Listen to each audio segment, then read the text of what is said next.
In the heart of Nigeria, in a village surrounded by palm trees and royal pride, lived a young man named Obinna.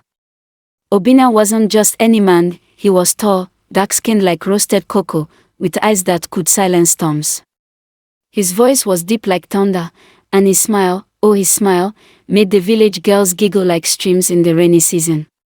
He was the future king of Umuahia Kingdom. The elders had spoken. The stars had aligned. And every girl in the village dreamed of becoming his queen. They brought him food, jollof rice, egusi soup, goat meat spiced with dreams. They wore their finest wrappers, danced for him, laughed loudly at his jokes, even when they made no sense. But Obinna, he remained unmoved. I seek more than beauty, he would say. I want something real. Something different. And then, one day, he vanished. They said he traveled over seas, to the land of snow and fast trains. To the land where people don't greet each other in the morning and the sun hides behind gray skies. Months passed. The village whispered. Some said he'd married a foreign princess. Others said he forgot his roots. But no one knew the truth. Far across the ocean, in a cold city of glass buildings and coffee shops, Obinna met Isabel. She was nothing like the women back home. Her skin was pale like milk, her hair golden like ripe maize, and her laugh. It was real. She didn't care that he was a prince. She didn't flirt to get his attention. She asked about his dreams. She listened. She loved him for who he was, not what he would be. Obinna fell hard.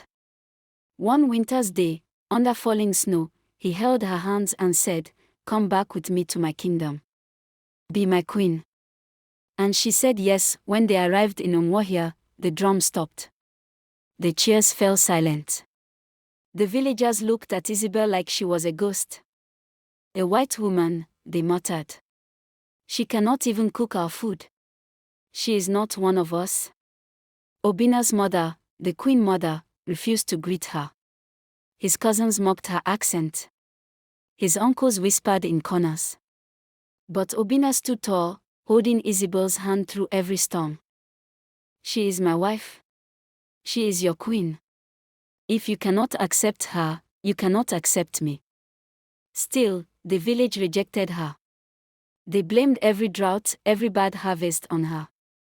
The market women ignored her. Children threw stones at her behind her back. But Isabel smiled.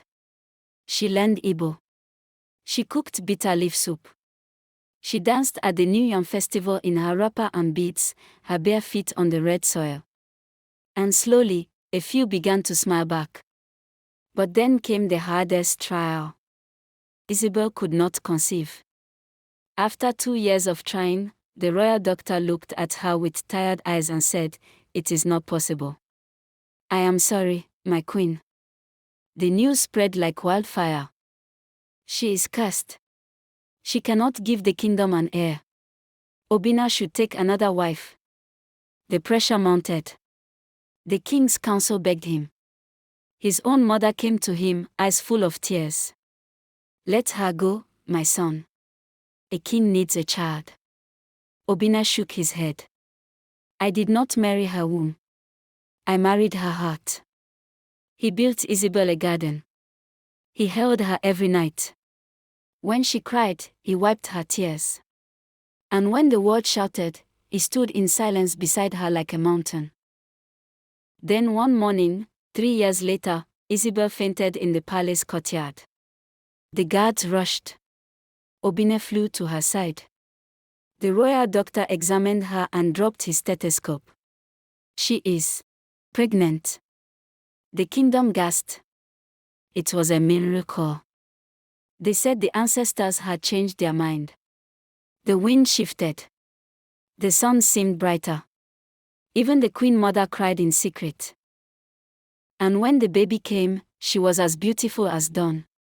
She had her mother's green eyes and her father's rich brown skin.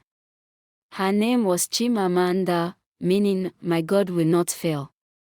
The villagers gathered to see the child. Even the harshest voices softened. But not all hearts had changed. Whispers returned. She's not fully one of us. She looks too different to be queen one day. And again, Obinna spoke. This child carries both the sun and the snow in her blood. She will unite more than this kingdom, she will unite the world. Years passed. Chimamanda grew bold, brilliant, and kind.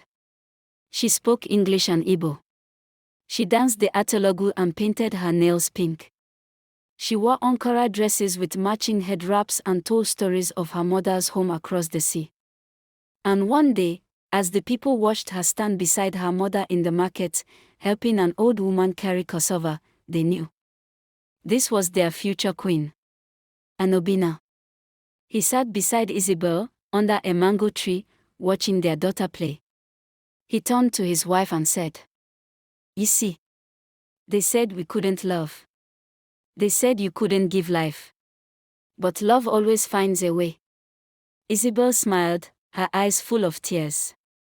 And in the heart of the village that once rejected her, the stranger had become a queen, the child had become a symbol, and love had become a crown that no one could take away.